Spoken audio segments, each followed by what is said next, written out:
Ուկրաինայի Սումի քաղաքում ծաղկազարդի օրը ռուսական 2 բալիստիկ հրթիռ է պայթել։ Դրանք ընկել են քաղաքի կենտրոնի ուղղությամբ, ինչի պատճառով զոհվել է 34 մարդ, այդ թվում 2 երեխա։ Վիրավորվել է 111 մարդ։ Տեղի ունեցածը դատապարտող հայտարարություններ են արել ԵՄ, ՄԱԿ-ը և Միացյալ Նահանգների ղեկավարները։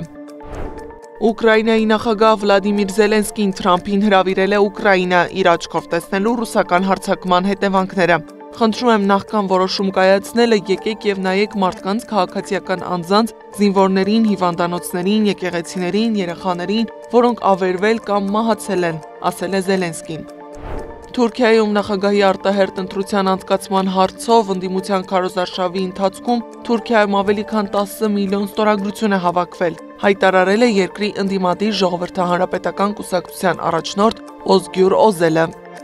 Թուրքիայի նախագահ Ռեջեփ Թայիպ Էրդողանը մտադիր է այցելել Սիրիա։ Մենք աշխատում ենք այցի և դրա ամսաթվի նախապատրաստման վրա։ Հենց համապատասխան պայմաններ լինեն, այցը կկայանա, ասել է Թուրքիայի արտգործնախարար Հաքան Ֆիդանը։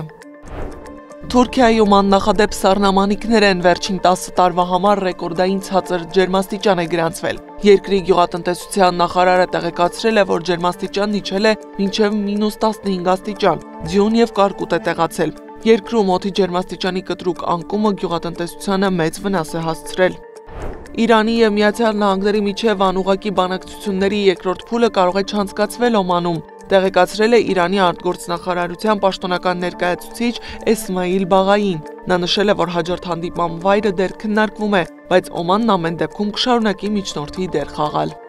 ԱՄՆ նախագահ Դոնալդ Թրամփը շատ լուրջ է տրամադրված, երբ ասում է, որ կարող է ռազմական միջոցներ կիրառել, որպեսզի Իրանը չկարողանա միջուկային զենք ստեղծել։ Fox News-ին տված հարցազրույցում ասել է Պենտագոնի ղեկավար Փիթ Հեքսեթը. Եթե մենք չկարողանանք լուծել այս հարցը բանակցությունների սեղանի շուրջ, ապա մենք տարբերակներ ունենք, այդ թվում իմ գերատեսչության ներգրավմամբ, որպեսզի Իրանում երբեք միջուկային ռումբ չլինի, ասել է նա։